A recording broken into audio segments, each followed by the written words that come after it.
주 안에서 열매를 맺으라 라는 제목으로 함께 은혜를 나누도록 하겠습니다. 아멘. 주 안에서 많은 열매 맺으시기 바랍니다. 아멘. 우리 교회에 아멘 하시는 그 음성이 점점 커지고 있어요. 그래서 감사를 드립니다. 오늘은 저희 교회가 창립되고 4번째 맞는 어버이 주일입니다. 이 어버이 주일 때마다 우리가 더 많은 분들이 카네이션을 달아드리는 것 같아서 너무 감사한 생각이 듭니다. 아멘. 제가 이 어버이 주일 때면은 늘 달아드리지 못하는 분에 대한 아쉬움이 있어요. 저희 어머니이세요. 돌아가신 어머니가 너무 일찍 돌아가셔서 여러 어른들을 향해서 달아드리면서 어머니를 향해서 달아드리지 못해서 마음이 아픕니다. 한 20년 전에 저희 어머님이 사셨으면 환갑 때에 제가 저희 아버님 환갑을 해드렸어요. 어머님하고 아버님하고 연세가 같으세요. 그래서 어머니 환갑을 못 해드리는 게 늘 마음이 아팠는데 아버지 환갑을 해드리면서 갑자기 마음이 울컥해지는 거예요. 그래서 제가 다른 사람 보지 못하는 뒤에 병풍 뒤에 가가지고 눈물을 닦고 있는데 저희 아들이 오더니 아빠 이 좋은 날 왜 울어? 그래서 저희 아들이 그때 20년 전이니까 지금 27이니까 한 7살 때 아니었겠어요? 뭘 알겠어요. 그래서 아빠가 너무 기뻐서 잠깐 눈물이 나는구나.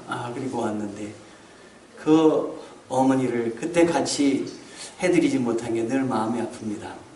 오늘 저도 예배 끝나고 동생들과 함께 아버님 카네이션을 달아드리고 그리고 저녁을 대접해 드리기 위해서 저녁에 아버님 뵈러 가려고 합니다. 네, 살아계십니다. 은혜가 많이 여러분들 가운데도 충만하시기를 주님의 이름으로 축원합니다. 우리 주님께서는 우리와 주님과의 관계를 포도나무 비유를 통해서 이야기하십니다. 그래서 열매를 맺어야 된다라고 이야기를 하십니다. 창립 예배 때 생각이 납니다. 여기 창립 예배 때 우리가 많은 분들이 나무를 보내주셨어요. 그때 보내주신 나무가 거의 다 없어졌습니다. 거의 다 죽었습니다. 햇빛을 못 보다 보니까 이 나무들이 살지를 못하는 거예요. 하나 남은 나무가 있었는데 고무나무가 남았습니다. 시들시들 하더니 죽어가는 거예요. 그래서 제가 너무 안타까워서 가만히 살펴봤더니 이 나무 뿌리하고 흙하고 처음에 갖고 올 때 이 나무가 시원치 않아서 그런지 이렇게 다 있질 않는 거예요. 그래서 제가 누구입니까? 고쳐야 되지 않겠습니까? 그래서 밖에서 흙을 가져다가 막 집어넣고 해가지고 놨더니 이게 살아나는 거예요. 그래서 햇볕을 좀 더 많이 쬐야 되겠다 생각해서 저쪽 밖으로 지금 잠깐 출장을 보냈습니다. 그래서 외부에서 물을 줬더니 이 나무가 잘 생생하게 다시 살아나는 것이에요. 또 이 앞에 있던 나무도 저 밖에다 놨는데 나가다가 예배실 사무실에 보시면은 하나 살아나는 나무가 있는데 그것도 역시 또 그렇게 살아나게 제가 조치를 좀 취했습니다. 나무들도 뿌리를 이렇게 땅에다 대야 나무 가지가 힘이 있고 그리고 생생하고 살아있듯이 주님께서 우리를 포도나무와 가지로 우리를 비유하셨는데 우리가 가지인데 이 줄기에 잘 접붙여 있어야 양분을 받아서 가지 열매를 맺게 될 것이 아니겠습니까? 주님께서는 그래서 너희는 가지니 그 주님의 줄기에 주님은 바로 고무나무는 주님이니 주님의 몸에 너희가 잘 붙어 있어야 된다 라고 이야기를 하시는 것입니다. 주님의 몸에 여러분이 잘 붙어 있으시기를 바랍니다. 이 포도원에 비해서 아버지는 농부세요. 그리고 포도원에 주님은 포도나무시고 우리는 가지인 것입니다. 가지가 포도나무를 떠나서는 절대로 열매를 맺을 수 없습니다. 요한복음 15장 5절에 이렇게 이야기를 하고 있어요. 나는 포도나무요 너희는 가지이니 너희가 내 안에 내가 너희 안에 있으면 이 사람은 과실을 많이 맺나니 나를 떠나서는 너희가 아무것도 할 수 없느니라. 요한복음 15장 5절 말씀입니다. 여기서 이 말씀을 이해하는 키워드가 있는데 그것이 뭔지 아십니까? 너희가 내 안에, 내가 너희 안에, 이 말씀입니다. 너희가 내 안에, 내가 너희 안에 있어야 한다라는 말씀입니다. 있기를 바랍니다. 아멘. 주님 안에 있으시기를 바랍니다. 아멘. 이렇게 열매 맺기 위해서는 두 가지예요. 우리가 주님 안에, 주님이 우리 안에. 영어로 얘기하면 인터렉트입니다. 즉 쌍방간이다, 양방향이다. 서로 우리는 주님께 가고 주님은 우리에게 오셔야 된다. 서로 왔다 갔다 교제를 해야 된다. 교통이 돼야 된다라고 하는 말씀입니다. 부부간에 교통이 없다면, 부자간에, 부모간에 교통이 없다면 우리 교회 현장이 삭막하게 될 것이에요. 그러나 우리 부부간에, 우리 성도간에 서로 대화를 하고 또 마음껏 마음을 나눈다면 하나님이 우리에게 축복을 원활히 주실 것입니다. 주님께서는 뭐라고 얘기했냐면 내 안에 거하여야 한다. 주님이 말씀하고 계십니다. 제가 3년 전에 이 강동수정교회에서 담임 목회를 시작을 하면서 제일 걱정되던 게 있었어요.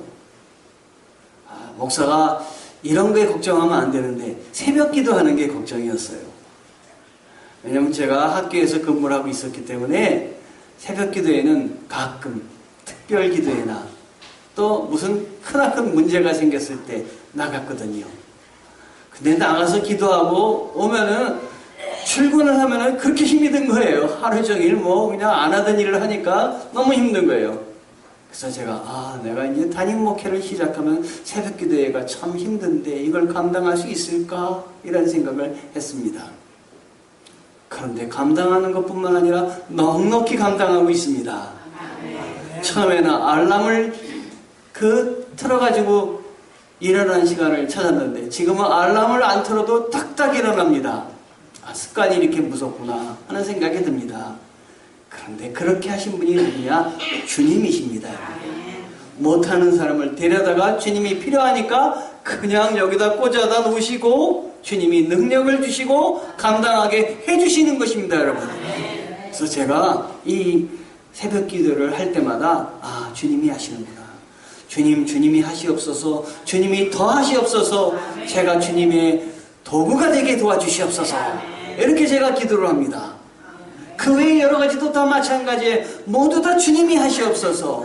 넘치도록 해주시옵소서 라고 기도를 합니다.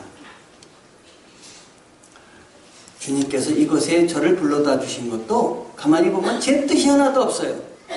그 전에 저를 거의 죽을 위기까지 몰아놓으시고 그리고 다 포기하게 하시고 주님 앞에 주님이 시키시는 대로 내가 해야 되겠다 이런 마음을 갖게 하신 다음에 제 건강을 회복시키시고 그리고 제가 계획한 모든 것들은 다 이렇게 막으시고 주님이 선택하고 주님이 보내시는 것만 잡게 하셨어요. 그래서 여기 제가 이 평내에 왔는데요. 이 평내에 제가 한 번도 와보지 않은 곳이에요. 어떤 사람은 와보고 결정하지만 저는 와보지 않고 주님이 보내시는 것 순종해서 여기 와서 감당을 했습니다, 여러분. 그랬더니 너무 감사하게 우리 4식구밖에 안 됐는데 지금 돌아보세요. 이렇게 많은 분을 하나님이 축복해 주시는 것이에요. 제가 이거 할 수가 없어요. 어떻게 많은 분을 모실 수 있겠어요? 주님이 하십니다, 여러분.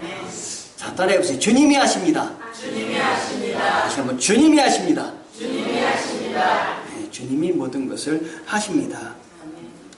하나님이 하셔야 모든 것을 우리가 감당할 수 있는 것이에요. 저는 그래서 기도해요. 여기 지금 오시지 않은 분들, 오시지 않은 가족들, 함께 오기를 원하는 분들, 장세율, 정기훈, 신영은 성도 오게 도와 주시옵소서. 제가 선포하고 기도하고 있습니다. 하나님이 보내주실 줄 믿습니다. 주님의 방법으로 감당합시다. 주님의 방법으로 합시다. 공부할 때도 내 생각만 갖고 하지 말고 주님의 방법으로 기도하며 감당합시다. 그럼 내가 하는 것이 아니라 내 안에 계신 주님이, 성령님이 감당하게 도와주십니다, 여러분. 요한계시록 3장 20절에 이런 말씀이 있어요. 볼지어다 내가 너희들의 문 밖에 서서 두드리노니 내 음성을 듣고 문을 열면 내가 그에게로 들어가 그와 더불어 먹고 그는 나와 더불어 먹으리라. 여기서 주님께서 먼저 문 밖에 서서 두드리신다 라고 말하고 있어요. 주님이 두드리신다. 주님이 여러분 곁에 와서 여러분의 마음을, 여러분의 영혼을 두드리심을 믿으십니까? 그걸 느끼셔야 돼요. 두드리신다. 주님이 두드리신다. 지금도 내가 어려울 때 두드리신다. 마음을 열어야 되는 것이에요. 주님이 두드림이 먼저입니다. 주님이, 그러므로 주님 안에 있어야 된다라고 하는 것이에요. 성육신 하신 주님께서 우리들의 문 밖에 오셔서 나를 두드리신다. 그때 내가 두드림의 마음을 열고 영접을 해야 되는 것입니다, 여러분. 주님이 함께 하시는구나. 사도신경을 여러분 이렇게 외웁니다. 이 사도신경은 여기가 정통신앙이냐 이단신앙이냐 이거를 가르는 표준이에요. 그래서 우리가 예배드리기 전에 사도신경을 외웁니다. 그런데 이 사도신경을 그냥 외우기만 하지 마시고 이 사도신경을 이렇게 기억하면서 기도하시기 바랍니다. 고백하시기 바랍니다. 주님이 나를 지금 두드리시는구나. 내가 이 고백을 주님께 드려야지. 그러니까 고백함으로 주님을 내 안에 영접해야지. 이런 생각으로 신앙을 시작하시기 바랍니다. 우리가 주님을 영접해야 주님이 우리 안에 오실 수 있고, 그래야 문이 열려서 주님이 주시는 양분을 공급받을 수 있다 하는 것입니다. 여러분, 한 주간 주님 안에서 열매를 많이 맺으셨습니까? 한 주간 주님 안에 계셨습니까? 얼마나 주님을 기억하시고 주님을 기쁘시게 해드리셨습니까? 저는 한 주 동안 주님이 저 안에 계시게 하기 위해서 매일매일 시작한 것이, 시작하기 전에 말씀을 보았습니다. 주님을 기억하는, 주님이 내 안에 계시게 하기 위한 첫경은 말씀을 읽는 것입니다. 말씀을 읽지 않으면 주님의 은혜가 내 안에 공급될 수가 없습니다, 여러분. 나무가 그 줄기에 가지가 뿌리를 다 대고 가지가 접붙여 있어야 열매가 맺을 수 있듯이, 우리가 열매를 맺으려면 주님의 말씀을 읽어야 돼요. 가까이 하셔야 돼요. 근데 대부분 분들은 주님의 말씀을 읽지 않습니다. 이 말씀, 이건 마음대로 피는데, 자꾸로 된 성경은 게다가 설교할 때, 말씀 들을 때 잠깐 열었다가 감금을 시켜요, 아예. 집에 가서는 얘가 감금된 자꾸가 풀릴 날이 없어요. 다시 풀릴 땐 교회 와가지고 말씀을 읽을 때니, 그래서야 우리 신앙이 어떻게 자라나겠습니까? 예? No Bible, no breakfast. 말씀을 읽지 않으면 절대로 아침 식사를 하지 않겠다. 이런 각오로 여러분 말씀을 읽으시기 바랍니다. 제가 여러분에게 매일 아침마다 말씀을 보내잖아요. 저는 이 말씀을 보낼 때 제가 어떻게 보내냐면, 이 말씀은 한 구절 한 구절 은혜 있는 말씀을 찾아야 되겠다. 이렇게 다른 사람에게 은혜를 끼치는 말씀을 찾아야 되겠다. 이러고 제가 말씀을 찾았어요. 그러니까 그 말씀을, 은혜 있는 말씀을 찾다 보니까 제가 찾을 때도 있고 남이 찾아놓은 걸 찾을 때도 있고 보낼 때도 있는 거예요. 어떤 때 화장실에 가면 화장실에 그 말씀을 이렇게 놓는데 이게 말씀, 이걸 보내야 되겠다라고 생각하고 보냈어요. 근데 어느 날 제 마음속에, 너 그렇게 하면 다른 사람은 은혜 받을 수 있지만 너는 은혜 받지 못해. 너의 영혼이 메말르는 거야. 내가 말씀을 읽어서 내가 은혜 받은 걸 보내. 이런 말씀을, 이런 것이 생각이 날 때가 있었어요. 그랬더니 제가 이거 오랜만에 이렇게 모시고 왔더니, 자, 은혜 많이 받으셔서 그래요. 괜찮아요. 대사적으로요. 자, 한번 계속 모시고 올 거예요. 여러분, 어떤 분이든지 주님을 열심히 섬기고 싶은 분들은 주님께 모시고 와야 돼요. 주님의 영혼이에요. 그래서 제가 말씀을 이제는 그냥 좋은 말씀을 찾기보다 내가 먼저 은혜 받아야지. 말씀 읽다가 내가 은혜 받는 말씀을 잘 전해야지. 그래 나의 영혼도 은혜 받고 다른 사람도 이 말씀에 같이 감동을 받을 거야. 이 성경은 성령의 감동으로 인해서 이루어진 책이기 때문에 내가 받은 은혜를 다른 사람도 분명히 받을 거야 라고 기도를 합니다. 여러분, 하나님이 동행하여 주시면 여러분 가운데 주님이 넘치게 함께해 주실 줄 믿습니다. 여러분, 우리가 주 안에 있으면 어떤 일이 일어나는지 아십니까? 여러분, 예수님을 내 안에 모시면 주님께서 나에게 내 마음에 열매를 맺게 해주시는 거예요. 내 삶에 열매가 열리는 것입니다. 내가 말씀에 그 순종해서 그 뜻대로 살게 되면 열매가 더욱더 풍성하게 주렁주렁 열리게 되는 것입니다. 가지가 나무에 접붙임을 받고 있으면 열매가 열리는 것과 마찬가지인 것입니다. 여러분, 예수 안에서만 하나님이 기뻐하시는 열매가 맺힐 수 있다라는 걸 아셔야 됩니다. 내가 주님 안에 있어야만 열릴 수 있다.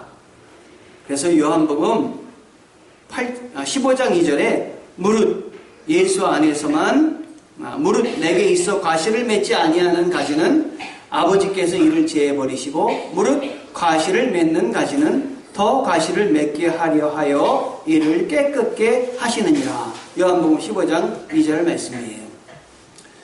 예수님은 열매를 맺지 못하는 가지는 찍어버려라 라고 말씀하고 계십니다. 제가 유년 시절에 어린 시절에 파주에서 제가 보냈는데요. 이 파주에는 과실수가 굉장히 많았어요. 그런데 겨우내 보면은 과실수 중에 특히 추위에 약한 과실수가 있는데 그건 뭐였냐면 감나무였어요. 감나무는 참 추위에 약합니다. 그래서 잘 얼어 죽었어요. 그럼 얼어 죽은 가지는 잘라버려야 됩니다. 그게 살아나겠지 생각하지 말고 그냥 가차없이 얼어 죽은 쪽은 잘라버리는 것이에요. 그리고 감나무는 새순에서 새순이 이렇게 자라나가지고 거기서 감이 열리는 것입니다. 그래서 필요하지 않은 것들은 과감히 잘라버려야 됩니다. 병든 부분은 잘라내야 됩니다. 여러분, 혹시 여러분에게 하나님을 믿을 때 믿지 못하게 하는 부분이 있다면, 병든 부분이 있다면 거침없이 잘라내십시오. 주님이 그 기뻐하시는 걸 생각하면서 내 몸이 아프더라도 잘라내셔야 됩니다. 누가복음 13장 6절에서 9절 보면 포도원에 포도나무를 심고 3년 동안 갖고 열매를 얻지 못할 때 찍어버려라 라는 말씀이 있습니다. 여러분, 마태복음 21장 19절에 보면 이 무화과 나무는 아무데나 심게 되어 있어요. 아무데나 심어도 잘 자라나는 게 무화과 나무입니다. 그런데 오늘 있는 무화과 나무는 아무데나 심어야 될 나무를 포도원에 갖다가 심었어요. 포도원은 포도나무가 자라는 곳에 심어야 되는데 여기다 무화과 나무를 심었어요. 그만큼 이 무화과 나무를 애지중지했다라고 하는 것이에요. 그래서 정말 관리인이 잘 돌보는 포도원에 갖다 심었는데, 그런데 여기서도 관리인이 잘 돌보는데도 열매를 맺지 못하게 된 것입니다. 사실 우리가 가만히 생각해보면 아무 데서나 하나님 편에서 볼 때는 아무 데서나 자라나는 사람들과 이 무화과 나무와 같은 사람들이에요. 그런데도 주님이 우리를 택하셔서 이방인이고 구원 밖에 있는 우리들을 택하여 주셔서 하나님의 백성으로 삼아 주신 거예요. 얼마나 감사한지 모르겠어요. 그러므로 우리가 주님 안에 있으면 열매를 많이 맺게 되고, 이게 주님의 축복인데 주님 안에 있지 않은 사람들이 있다라고 말씀하시는 것이에요. 이제는 주님 안에 있어라. 너희 세상 것들이 다 좋지만 그것보다 더 중요한 것은 주님의 은혜 안에 있는 것이다. 세상 많은 일을 할 때 너희가 물질적으로 풍요롭고 그럴 수는 있지만 내 마음에 위안이 없지 않니? 주님 안에 와서 마음의 위안을 얻어야 된다. 천국을 바라보고 사는 백성이 되거라. 주님께서 지금 여러분들에게 말씀하고 주시는 것입니다, 여러분. 그래서 마태복음 3장 10절에 이미 도끼가 나무 뿌리에 놓여 있으니 좋은 열매를 맺지 않은 나무는 찍어버려라 말씀하고 있습니다. 우리 성도들의 생활에 열매가 있느냐 없느냐, 이것은 참 중요한 것입니다. 여러분, 주님 안에서 믿음의 열매를 잘 맺어야 되겠습니다. 우리가 주님 안에 거할 때 그 맺게 되는 열매는 그럼 어떤 열매가 있겠습니까? 먼저 회개의 열매를 우리는 얻을 수 있습니다. 주님 말씀을 믿으면 내가 주님 안에 있지 않았습니다. 내가 주님을 중심으로 살지 않았습니다. 회개하게 됩니다. 그럼 비행기가 하늘을 날고 있었습니다. 그런데 그 비행기는 조종사가 타고, 과학자가 타고, 목사가 타고, 그리고 청년이 탔어요. 모두 몇 명 탔죠? 4명이 탔어요. 조종사, 과학자, 목사, 청년. 근데 갑자기 비행기가 날아가다가 추락을 하게 되었어요. 이 비행기는 공교롭게도 구명대가 지금 4명이 탔는데 4개가 있어야 되는데 3개밖에 없는 거예요. 한 명은 그냥 죽게 될 운명에 속한 거예요. 조종사가 추락한다는 걸 알고 구명대를 조끼를 딱 입고 그냥 바다로 뛰어내렸어요. 그러면서 2개를 던져줬어요. 과학자가 자기한테 떨어진 거 얼른 봤더니 나는 국가가 필요한 과학자니 과학자는 살아야 합니다, 여러분. 그리고 또 뛰어내렸어요. 나머지 몇 개가 남았어요? 1개가 남았어요. 남은 사람은 누구예요? 목사님하고 청년이 남았어요. 그런데 목사가 갑자기 하나님 앞에, 하나님, 내가 잘못했습니다. 여태까지 하나님 앞에 제대로 충성을 다하지 못했습니다. 회개를 하는 거예요.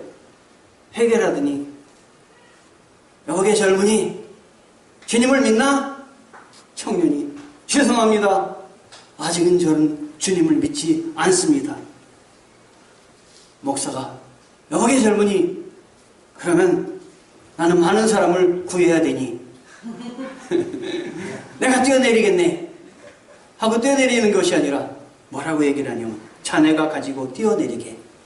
나는 내 마음속에 천국이 있으니 지금 죽어도 천국에 가니 자네는 믿지 않으니 지옥에 갈 것인데 내려가서 살아서 예수 믿어서 천국 가게나. 이렇게 얘기하면서 구명대를 딱 주는 거예요. 그랬더니 청년이 목사님 하면서 언제 알았는지 목사님 이름을 딱 대는 거예요. 아니요, 청 목사님. 제 얘기인 것 같죠? 목사님, 조금 아까 과학자가 제가 들고 온 배낭을 구명대인 줄 알고 그걸 갖고 뛰어내렸습니다. 지금 구명대가 2개 남아서 목사님과 제가 안심하고 뛰어내릴 수 있으니 걱정하지 마십시오. 이리고 각각 구명대를 입고 뛰어내렸다는 것이에요. 여러분, 이 목사님이 구명대가 그 마음속에 잡고 있는 이 구명대를 입고 뛰어내리기 전에 이 목사님이 죽기 마지막 전에 한 것이 뭡니까? 회개가 아닙니까? 하나님 용서하여 주시옵소서라고 회개한 것이 아닙니까? 주님 앞에 돌이키는 자만이 살 수가 있는 것입니다. 줄기를 떠나 사는 사람은 회개해야 됩니다. 돌이켜야 됩니다. 주님을 떠난 사람은 산 것 같지만 죽은 사람이에요, 여러분. 죽은 사람은 생명이 없습니다. 일을 해도 기쁨이 없고 감격이 없는 거예요. 내 마음속에 찬양이 나오지가 않는 것이에요. 기도가 나오지가 않는 거예요. 힘들어도 힘을 낼 수가 없는 것입니다. 여러분, 주님의 그 줄기에 가지가 다시 접붙일 수 있는 방법은 회개입니다. 회개는 내가 주님을 떠나서 살았다. 내가 죄 가운데 살았다. 내가 주님을 믿지 않은 여러 가지가 있다. 주님 앞에 회개하고 다시는 죄를 짓지 않는 것입니다. 주님이 대신 십자가에서 우리를 위해서 속죄하셨기 때문에 회개하는 자들에게는 주님에게 다시 접붙여지는 은혜를 주님께서 허락하여 주시는 것입니다, 여러분. 네. 사도 바울은 성도가 그리스도의 편지라고 했어요. 편지를 쓰듯이 우리가 모든 한 행위들은 사람들 앞에 드러나는 것입니다. 숨길 수가 없는 것입니다. 너희는 우리로 말미암아 나타난 그리스도의 편지니 이는 먹으로 쓴 것이 아니요 오직 살아계신 하나님의 영으로 쓴 것이며 또 돌판에 쓴 것이 아니요 오직 육의 마음판에 쓴 것이라. 고린도후서 3장 3절 말씀입니다. 똑똑히 우리들의 모습을 밖에 있는 사람들이 다 보고 있다. 그러므로 내 몸으로 내 생활로 하나님과 동행하고 있는 걸 보일 때 주위의 사람들에게 복음이 빛이 전파되는 것입니다. 빛의 열매를 보이시기 바랍니다. 전도의 열매를 보이시기 바랍니다. 전도를 해야 우리가 많은 열매를 맺고 있다는 걸 알 수가 있습니다. 여러분 전도를 얼마나 하셨나요? 전도하시기 바랍니다. 기도하시기 바랍니다. 내 힘으로 안 되는 것을 기도하고 감당해야 돼요. 가족을 전도하시기 바랍니다. 가족에게 예수 그리스도를 증거하시기 바랍니다. 하나님께 열매를 맺는 사람들은 어떤 은혜를 주시느냐? 오늘 말씀 보니까 요한복음 15장 8절에 너희가 과실을 많이 맺으면 내 아버지께서 영광을 받을 것이요 너희가 내 제자가 되리라. 이렇게 말씀하고 계십니다. 하나님이 영광을 받으십니다. 열매를 많이 맺으면 하나님이 영광을 받으시는 거예요. 아, 내가 전엔 못했는데 주님, 내가 주님을 믿습니다. 이제 주님을 믿는 것을 보고 내가 감당을 합니다. 함께 도와주시옵소서. 하나님의 뜻대로 살게 도와주시옵소서. 제가 우리 성도들이 8층, 9층에서 이렇게 함께 내려오셔서 예배를 드리시는 분들이 계시잖아요. 또 외부에서 오시는 분들이 계시잖아요. 저는 우리 성도님들이 한 가족이라고 생각을 하고 있습니다. 그냥 잠깐 왔다 가는 분들이 아니라 가족이다. 그래서 제가 우리 성도들에게 함께 이 안부도 물으시고 예배도 같이 드리시고 옆에 앉으십시오 그랬더니 오늘 장숙자 집사님이 딱 옆에 앉으셨어요. 여러분들도 옆에 앉으시기 바랍니다. 그래서 위로도 하시고 안부도 물어보시고 해주시기 바래요. 이게 열매를 맺는 거예요. 여러분 이렇게 열매를 맺는 주님은 어떻게 하시냐? 주님이 기뻐하시는 거예요. 주님이 영광을 받으시는 것입니다. 전에는 사람들을 용서하지 못했는데 복음으로 나도 위로받고 나도 용서받았으니 내가 다른 사람을 위로하겠습니다. 내가 다른 사람들을 사랑하고 용서하겠습니다. 라고 마음을 먹어보세요. 그럼 누가 영광을 받느냐? 하나님 아버지께서 영광을 받으시는 것입니다. 여러분. 남편이 맨날 술 먹고 들어오는 거예요. 그래서 막 집어 던지는 거예요. 막 화도 내는 거예요. 그러니까 이 아내가 예수를 믿었는데 하나님 우리 남편을 고쳐주십시오. 우리 남편을 고쳐주십시오.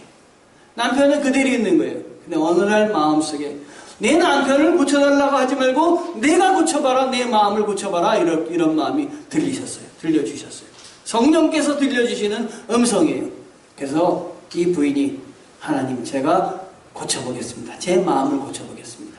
그래서 남편이 술을 먹고 들어오면 같이 싸우고 거의 육박전까지 이르렀는데 이제는 남편이 딱 들어오니까 이 아내가 여보 들어오셨습니까? 이 남편이 깜짝 놀랐고 왜 안 하던 짓을 해? 여보 너무 감사해서요. 뭐가 감사해? 여보 이렇게 술을 잡수시고도 날마다 술을 잡수시는데도 한 번도 실수하지 않으시고 우리 집을 잘 찾아 들어오셔서 감사해요. 이랬더니 남편이 처음에는 어색하다가 자꾸 하니까 어색한 게 아니라 진심을 다하고 있는 것 같아요. 남편이 이렇게 살아서는 안 되겠다. 그래서 남편이 변화됐대요. 성도는 그리스도의 편지입니다. 그 아내를 통해서 거룩한 하나님을 보게 되는 거예요. 여러분을 통해서 여러분의 가족이 전도가 되고 주님의 은혜를 붙잡게 되는 것입니다. 여러분 영광 받으시는 분은 하나님이십니다. 하나님은 우리의 삶의 모습을 통해서 영광 받으실 거다. 내가 하는 모든 일들을 통해서 주님이 영광 받으시고 주님이 하늘에서 기뻐하실 거다. 이렇게 여러분 생각해 보세요. 여러분 여러분의 마음속에 주님 내가 주님을 오늘도 모시겠습니다. 내가 못하는 일을 할 수 없는 일을 주님 붙들고 감당하겠습니다. 이런 사람에게 요한복음 15장 16절에 또 하나 주시는 축복이 있는데 또 너희 과실이 항상 있게 하여 내 이름으로 아버지께 무엇을 구하든지 다 받게 하려 함이니라. 이런 사람들에게 주시는 축복은 하나님이 영광을 받으시기도 하지만 하나님이 기도에 응답을 주십니다. 여러분이 기도하는 걸 응답해 주십니다. 기도 먼저 받으려고 응답받으려고 하지 말고 주님 앞에 마음을 열고 주님께 드려보세요. 주님이 허락해 주실 줄 믿습니다. 우리 강동순 수정교회가 부흥하기 위해서 막 이 사람 저 사람 억지로 데려오지 말고 정말 한 사람 한 사람 영혼을 사랑해 보세요. 예? 부흥에 매진하지 말고 한 영혼을 집중해서 그 영혼을 사랑하는 마음을 가져보세요. 부흥은 하나님 주십니다. 부흥은 하나님의 것입니다. 내가 하는 것이 아닙니다. 하나님의 일은 하나님의 방법으로 해야 됩니다. 하나님은 우리를 사랑하여 주셔서 예수 그리스도를 십자가에 달리셔서 구원의 길을 열어주셨는데 주님의 방법으로 하십시오. 주님의 방법으로 믿으시고 마음을 여시고 모시고 매일 말씀을 읽으시고 말씀 중심으로 사십시오. No Bible, no breakfast. 내가 말씀을 읽지 않으면 하루를 시작하지 않겠습니다. 주님과 더불어 시작하겠습니다. 내가 할 수 있는 일도 하지만 내가 할 수 없는 일도 주님 붙잡고 감당하겠습니다. 도와주시옵소서. 하게 도와주시옵소서. 많은 열매를 맺게 인도하여 주시옵소서. 기도하고 감당하면 강동 수정교회 성도들이 되시기를 주님의 이름으로 축원합니다. 축원합니다. 기도하시겠습니다. 하나님 아버지, 우리가 주님 안에 있고 주님이 우리 안에 있게 도와 주시옵소서. 기도의 응답으로 많은 열매를 맺게 체험하게 도와 주시옵소서. 하나님께도 영광을 돌리기를 하나님 인도하여 주시옵소서. 예수 그리스도의 이름으로 기도하였습니다. 아멘.